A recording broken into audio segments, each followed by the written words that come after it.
Hi guys, kamusta kayong lahat? Welcome back to my channel. This is me, Blitz nga pala. Nagbabalik tayo guys sa ating pag-vlog. Ayan, tagal nating natenga guys ating pag-vlog kasi nga ay hindi pala naka-on yung mic ko, sorry. I-on ko muna guys. Ayan, nag-connect na siya. So, tagal natin hindi nakapag-upload nung mga nakaraan. Last year sinimulan ko na yung pag-upload. Pero this year naman tayo nakapag-upload ulit. Yung parang nasa ano naman tayo, nasa good mood na naman tayo mag-upload ng mga video. Kasi nga guys, um, maraming nangyari sa buhay natin for the past 8 to 12 months since last year. So, na busy sa work, obviously. And then, nag-decide kami ng misis ko na mag-take ako ng course dito sa Canada, which is yung PSW, yung Personal Support Worker. In short, guys, here you go. In short, guys, sa Pilipinas, tinatawag yan caregiver. Ayan. So, kumuha tayo ng course kasi nag-secure nga tayo ng at least man lang meron tayong diploma or certificate dito sa Canada kahit sa small little course lang. So yung course, it took me like 8 months to 9 months to finish everything. Kasama na yung schooling doon and kasama na rin doon yung placement which is parang OJT sa atin sa Pilipinas. Ayan, so kasali na lahat doon guys sa 9 months na yun. So, ang binayaran ko ay tumataginting na 8,000 plus. Hindi ko alam kung magkano yung exact na figure. Pero yun yung binayaran ko sa Canadian money. Gawa nga ng ako ay ano na ngayon, Canadian citizen. Kaya hindi ko man sabihin na less yung binayaran ko kasi it's still a big money. Pero yun yung binayaran natin. Compared sa mga international students, yung 8,000 na yun siguro most likely nasa pretty much close to 20,000 Canadian dollar yung kanilang binabayaran. It's always double kapag international student ka dito sa Canada. Ayan, and speaking naman of international student, marami pa rin international student dito ngayon sa Canada ang naghahanap ng trabaho guys. Kasi nga, nahihirapan sila maghanap ng trabaho dito sa Canada ngayon. Ayan, so medyo sisegue na natin yung ating topic sa about sa international students. And then, yung balita nga dito sa Canada na, well, it started from last year, yung mga changes na babawasan nila yung mga international student according kung ano yung pangailangan ng Canada sa ngayon. So, let's say, hindi nila masyadong kailangan nung mga sales about marketing. So, medyo ililesen lang nila yung mga papasok na mga international student with those kind of courses. And then I was watching news the other day. Nakita ko rin na maraming mga changes na paparating. Some say na sabi daw ng Prime Minister namin na meron papasukin na certain amount of people, mag-open up na naman daw yung economy, yung aming immigration to welcome, I don't know how much really. Hindi ako nag-pay attention sa kung ano gaano kadami yung papasok sa Canada. But what I'm trying to say guys, it's an opportunity kung gusto mong pumunta dito sa Canada. I think uh, somewhat this year sisimulan na nila yung pagpapasok ulit ng mga either international students or they gonna hire based on your qualification. Ayan, so sa mga gusto mag-Canada dyan, ayan, at nakapanood itong video ko, just ano lang, keep on searching at check nyo yung mga website na legit. One of the legit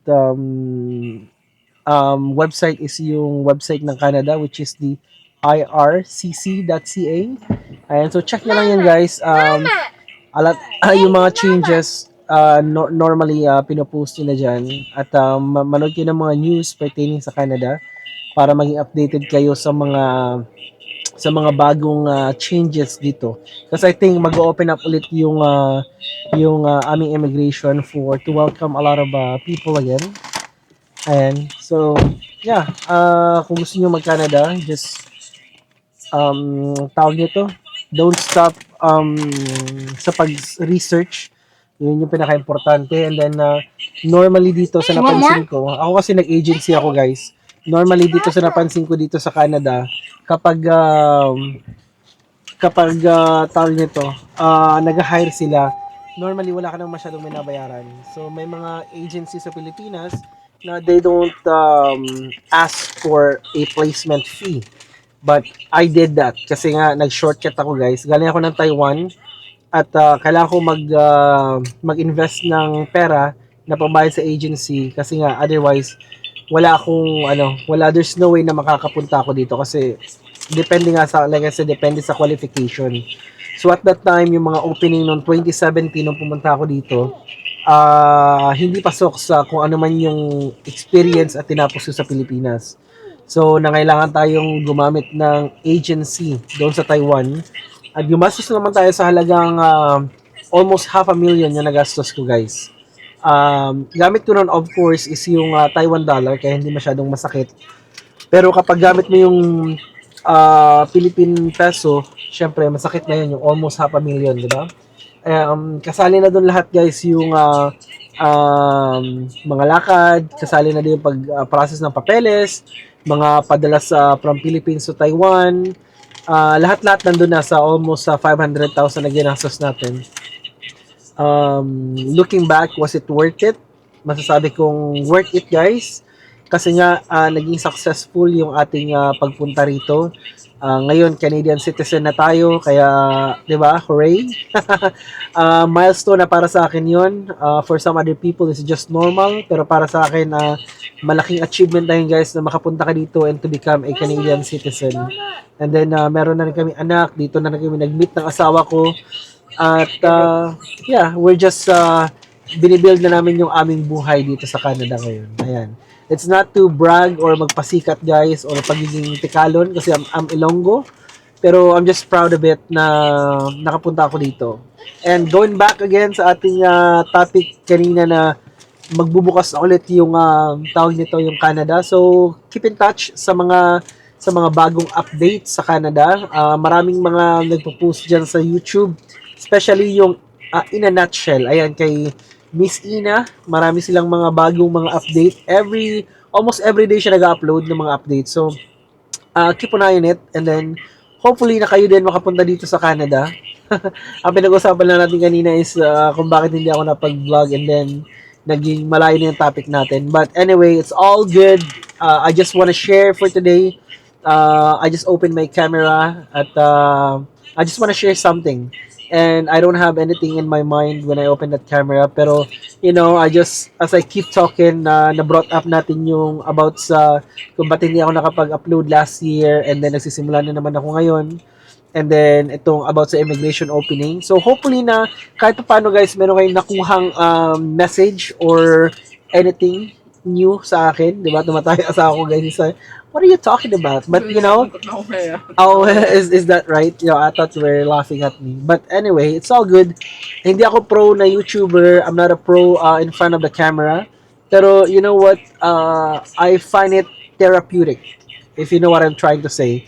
Therapeutic in a way na kapag nag-upload ako ng video and I try my best na pagandahin yung video ko.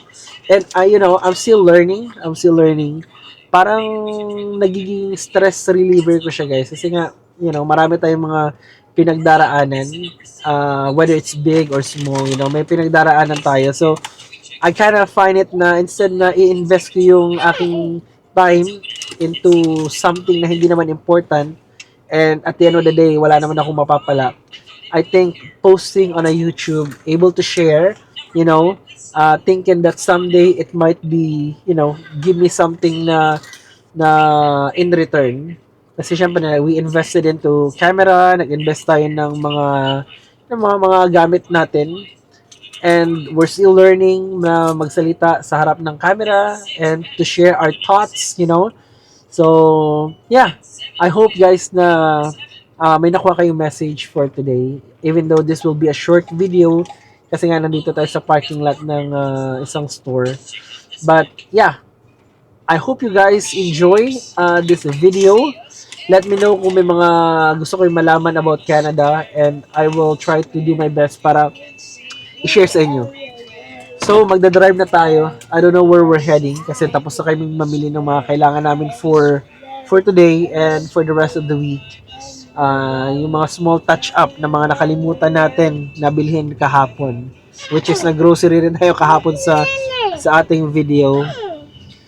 Yeah, and then I will try my best na mag-upload every day para makilala naman tayo ng algorithm ng YouTube na, masipag tayo mag-upload. And then hopefully na gumanda yung distribution ng video natin, and I hope na it will reach a lot of not a lot but decent amount of Filipino community, kasi nga yung vlog natin is Tagalog, hindi naman tayo straightforward kung mag-English, kaya magtatagalog na lang tayo. So hopefully na may mga Pilipino na makapanood nitong video natin, and yeah, masaya lang ako na makapag-upload ng video, guys. That's all. And if there's something in return in the future, well, I'm more than happy to receive it. And hopefully na makapag-share ako kung ano man yung blessing na ma-receive ko, guys, from YouTube. Okay? I'll see you guys on my next vlog. Peace!